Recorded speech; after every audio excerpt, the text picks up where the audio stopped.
అందరికీ నమస్కారం. Welcome to our channel.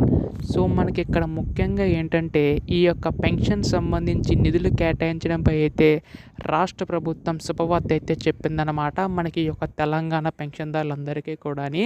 అయితే మనకి ఎన్నికల టైంలో హామీ అయితే వచ్చింది కదా రాష్ట్ర ప్రభుత్వం అయితే. అయితే ఇక్కడ మనకి ఆసరా పెన్షన్‌ని కాస్త చేయూత పెన్షన్ కింద మార్చి గత ప్రభుత్వంలో కంటే ఈ యొక్క ప్రభుత్వం పెన్షన్ పెంచి అందిస్తామని చెప్పి హామీ అయితే ఇవ్వడం అయితే జరిగింది కదా. అయితే ఇక్కడ మనకి చూసుకున్నట్లయితే ఆసరా పెన్షన్ కింద మనకి వృద్ధులు వితంతులకి 2,000 రూపాయలు, దివ్యాంగులకి 3,000 రూపాయల చొప్పున అందించేవారండి. అయితే ఈ యొక్క చేయూత పెన్షన్ సంబంధించి గాను మనకి వృద్ధులు వితంతులకి 4,000 రూపాయలు, దివ్యాంగులకి 6,000 రూపాయల చొప్పున అందించబోతుంది.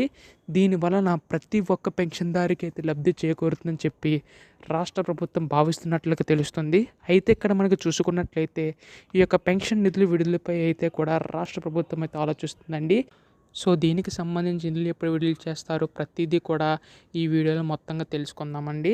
అంతకంటే ముందు కొత్తగా ఎవరైనా మన ఛానల్ని చూసినట్లయితే దయచేసి వెంటనే ఛానల్ అయితే సబ్స్క్రైబ్ చేసుకోండి. నేను పెట్టే ప్రతి లేటెస్ట్ అప్డేట్ కూడా మీకైతే ముందుగా తెలుస్తుంది. ఇంకా ఆలస్యం చేయకుండా వీడియోలోకి అయితే వెళ్ళిపోదాం. సో, మనకి ఇక్కడ ముఖ్యంగా తెలియాల్సింది ఏంటంటే, గత ప్రభుత్వంలో మీకు ముందుగా చెప్పినట్లుగానే ఆసరా పెన్షన్ కింద 2,000 రూపాయలు, 3,000 రూపాయలు అందించేవారు కదా. అయితే ఈ యొక్క ప్రభుత్వం ఈ యొక్క పెన్షన్ పెంచి అందిస్తామని చెప్పి హామీ అయితే ఇవ్వడం అయితే జరిగిందండి. ఇందులో మనకి ముఖ్యంగా చూసుకున్నట్లయితే ఏటా దీనికి సంబంధించి గాను 22,000 కోట్ల నిధులు అవసరమయ్యే అవకాశం ఉందని చెప్పి రాష్ట్ర ప్రభుత్వం అయితే అంచనా అయితే వేసిందనమాట. సో, దీన్ని బట్టి చూసుకుంటే మనకి ఈ యొక్క నిధులు కూడా మనకు త్వరలో అయితే విడుదల చేసే అవకాశం ఉందండి. అయితే దీనిపై కూడా మనకు త్వరలో అధికార ప్రకటన వచ్చే అవకాశం ఉంది. ఎప్పుడు దీనిపై మనకి అధికార ప్రకటన వచ్చినా మీరు ముందుగా తెలుసుకోవాలనుకుంటే దయచేసి వెంటనే ఛానల్ అయితే సబ్స్క్రైబ్ చేసుకోండి.